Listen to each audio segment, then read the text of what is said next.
بیا خلک وای نه دا راته وایه میلاد چیرې لیکلی ده میلادونه چا کړي دي دا خو یو نوی کار ده جلوسونه کوي خرچې کوي موږ په علاقې کې خو یو بل رواج هم ده وای دا جنډو ولې پیسې به مې وي یتیمې بچۍ ته ورکړې دلته مو وایي که نه وایي ټول کال نه یتیمه بچۍ ورته یادېږي نه هغه کونډه ورته یادېږي چې کله میلاد راشي دغه 100 د 200 روپو جنډو باندې دی کونډې راتر ساتي ګالویچ هورې خبره بل څه ده هسې باندې جوړې کړي دي دلته مخته مینار پاکستان باندې و ډېره غټه جلسه تیره سوه مکمل مینار پاکستان ته یې جنډې وراغوستې وې نه مو ولیدلې مینار پاکستان خو ډېر لوی ده که نه مکمل چارو اطراف یې په جنډو باندې درته پټ کړی مال یو 15 کونډو څادرونه او کپړې ځینې جوړېدلې دلته یو وړه غوندې جنډه نه درځي برداشتېږي هلته د مکمل مینار پاکستان باندې جنډې راته تپلې دي سړی چې څوک خفه نه دي هغه خو سبحان الله ووایي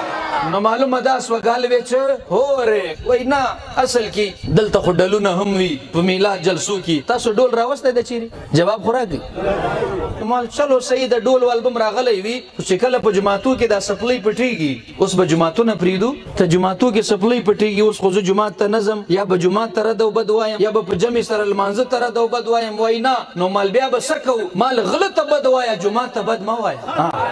کعبې شریفې ته چې کله لاړ سې ډېر خلک کعبې شریفې طوافونه کوي خو بعضې بیا غله هم پکې ننوتي حجیانو جیبونه پرې کوي سري کوي غلاوې کوي مال چې کعبې شریفې په غولې کې غلاوې کېږي اوس به څه وایه حج او عمرې ته به بد وایي وایي نه مال غله ته بد وایه حج او عمرې او کعبې ته بد مه وایه میلاد کې که یو سړی غلط کار کوي تم غلط ورته وایه زه هم غلط ورته وایم میلاد کې خو د حضور ذکر کېږي میلاد کې خو د قرآن تلاوت کېږي میلاد کې خو نعتونه د رسول الله ویل کېږي په دې کې کوم کار تا ته ناروا ښکارېږي هسې باندې مه جوړوه بیا نورې ټولې ورنه توسې وایي نه په دغه 12 باندې پیدا سوی هم ده په دغه 12 باندې وفات هم ده نو تاسو چې دومره خوشحالیانې کوئ صحابه کرام خو ډېر غمجن وو په دې ورځ باندې رسول الله مبارک د وفات ورځ ده مال رسول الله مبارک په خپله ویل دی چې غم به در 3 ورځو زیات